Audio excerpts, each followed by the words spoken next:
What's going on, Jerome's? Now, we've talked about how we love the mock drafts of Daniel Jeremiah, Bucky Brooks, NFL Network, because they're guys who have done the work. NFL scouts have been in the war rooms before. They still have contacts with teams. They know what teams are thinking. So it's a great way to get insider's perspective on where these guys may go. And as draft experts, not myself, certainly not myself, I'm a fan of the draft, but draft experts will always tell you their big board is how they see players, and the mock drafts are what they hear. And guys that are really dialed in, like Daniel Jeremiah, every single one of his mock drafts should be taken with a little bit of, not a grain of salt, just like because teams, they're not going to directly tell DJ in all likelihood what they're going to do, but they'll hear from other teams what they'll think that team A will do, and X, Y, Z. So getting a closer picture of what's going to go on in the draft. I mean, Daniel Jeremiah has a very high accuracy rate when it comes to mock drafts, especially as it gets closer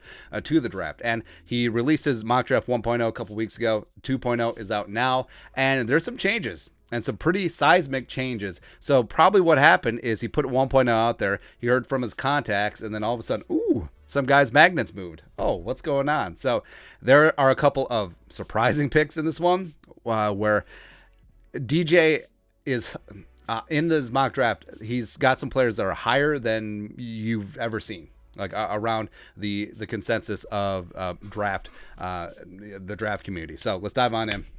It's a good time. So Evan Neal at 1. That's not the surprising one. I feel like that's pretty much a fait accompli. If they don't go Aiden Hutchinson, you for damn sure should protect Trevor Lawrence. Gotta go. Lions 2, Hutchinson. If it's anyone else, cancel the draft. Do it. 3, Texans. Now, again, this one is a little bit controversial because it's like, you don't draft a safety this high. Kyle Hamilton might be the best player in this draft. Like we're talking about a Eric Berry, Sean Taylor hybrid, and that's not hyperbole. That's how good Kyle Hamilton is, man. So, yeah. 4, Jets. Mekhi Becton. Is he going to work out long term? Don't really know, but Ike Ekwonu, second tackle off the board, second in the top 4. I would put Ekwonu at left tackle, move Becton to right tackle, or vice versa. Do whatever you want. Protecting Zach Wilson, it should be a theme going forward. 5, Giants. First, there are 2 first-round picks. Trevon Walker. Wow. So Walker goes ahead of Thibodeau. He's edge rusher number 2 in this draft. And, I mean, some mock drafts out there, you don't even see Walker going in the first round. And now he's going top 5? Ooh. So this is not DJ just like shooting from the hip. Like, obviously he does a lot of work himself, but I'm sure that he hears around the league that they like Walker maybe a lot more than Thibodeau, maybe a lot more than the Greek Freak. Wow. Top 5, crazy. 6, another shocker. So the Panthers, who hang on to this pick because they didn't trade it for Kirk Cousins, Trevor Penning is tackle 3 off the board. The pride of Northern Iowa, small school kid. Did some great things at the Senior Bowl, but wow. Ahead of Cross, ahead of some of the other bigger name offensive linemen. It's just crazy, man. This is what's so great about the draft. Everyone knows a little bit. No one knows a lot, except for probably DJ and Bucky Brooks. 7, the Giants, second of their first 2 first round picks, Drake London. Now you're gonna try and protect Daniel Jones, but you can pick up offensive linemen pretty solidly in day 2. But getting him a big-bodied outside the number of receivers to go with Galladay, go ahead. I mean, is Daniel Jones going to be that guy? Let's give him the best chance possible. Plus, Brian Daboll, I'm sure, will be slobbering what he can do with Drake London, who is a souped-up Gabriel Davis. 8, and you saw how good Davis did in the playoffs, man. 8, Falcons. Thibodeau. So they stopped the slide here where this is just BPA. I mean, the Falcons could go a lot of different directions here. They have needs all over the place, but I understand why Thibodeau fell. I think there's a little bit of tightness. I think they lack some of the bend that some of the elite edge guys have. Plus last year, injuries, some effort questions, sure. But yeah, I think 8 is definitely the floor where Thibodeau is going to go.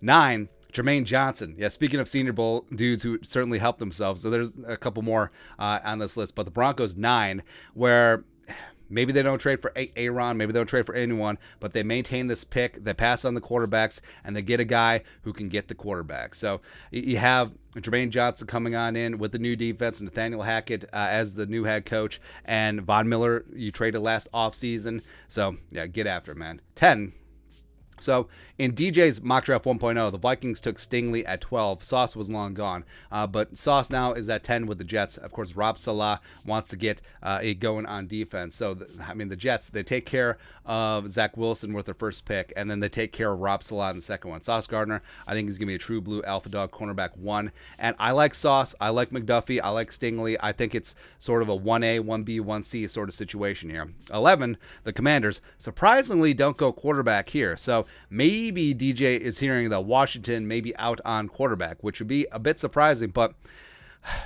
like, this is not a top tier quarterback draft.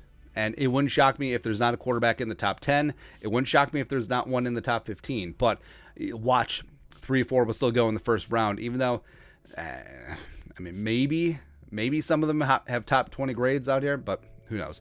But Brandon Scherf could be lost in free agency. He wants too much of the money. So Kenyon Green, for me, is the top guard in this class. He's the first interior offensive lineman taken, coming in from Texas A&M. That does make sense. So now the Vikings at 12, everything's wide open, man. So George Karlaftis is there. They have the pick of the quarterbacks. All the wide receivers except for Drake are there. So, what do you do?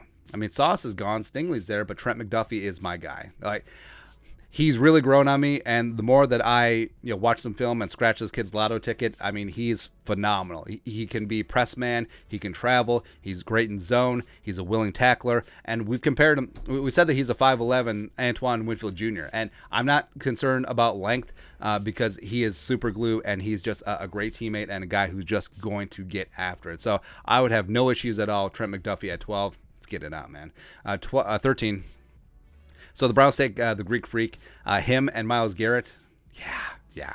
14. So the Ravens take Derek Stingley Jr. The Vikings took Stingley at 12 in DJ's mock draft 1.0. But Stingley, putting him on that Ravens defense, the cornerback room got depleted by injuries and COVID last year. Makes sense. 15. So the Eagles' run of 3 first-round picks, this is so damn annoying because they're going to get so many good players in this draft because this is not a top-tier draft. But picks between 10 and 50 is going to be the gold mine, as well as picks 50 to 100. There's going to be a lot of really good players. There's going to be a lot of rookie starters coming out of the 3rd, 4th round of this draft. That's how THICC thick, deep it is. But 15 Eagles, David Ojabo. 16 Devontae Wyatt coming out of Georgia, first interior defensive lineman taken. And then 19, you got Garrett Wilson, you got G-Dub. So you got 2 fantastic pieces on defense as you look to rebuild that, and then you get Garrett Wilson for Jalen Hurts and Devontae Smith. Come on, man. Like, if I'm the Eagles, I would rather have the Eagles 3 teens picks rather than 2 top 10 picks. Like, would you rather be Giants at 5-7, or would you rather be the Eagles at 15, 16, and 19? I think 15, 16, and 19, and I don't think it's particularly close. That's how crazy this is. 17, Chris Olave. Now, you certainly could go offensive line here for the Chargers. Cross would make a lot of sense here, really protect Justin Herbert, but also you need some weapons.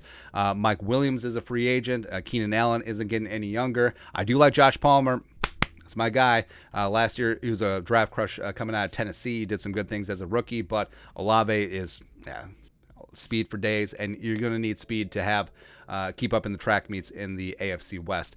18, so the Saints break the seal on quarterbacks. It makes sense. They had their choice. They go with Kenny Pickett, and with Pickett, the hand size double jointed thing, it certainly is an issue, but he gets to play in a warm weather division and a dome stadium, and Falcons have a dome too, so he'll play at least 9, maybe 10 of his games per season at least. Inside, sure, yeah, it does make sense. Then 20, Malik Willis going to the Steelers. I love this pick. I do. It annoys the crap out of me. And frankly, if the Vikings took Pickett or Willis at 12, I would get it, even though they're obviously in more pressing positions of need. But that's how much I believe in their talent. Even though, like I said, it's not a top-tier quarterback class. Like a lot of draft classes, it's quarterbacks in the top 5 all over the place, or a minimum top 10. And this is including the quarterback tax, which pushes their value up. So they're coming on in. Malik Willis would have made sense.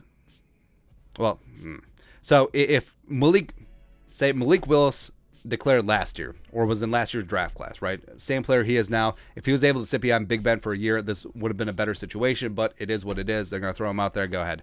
21. Patriots, Devin Lloyd. That sucks. That sucks, man.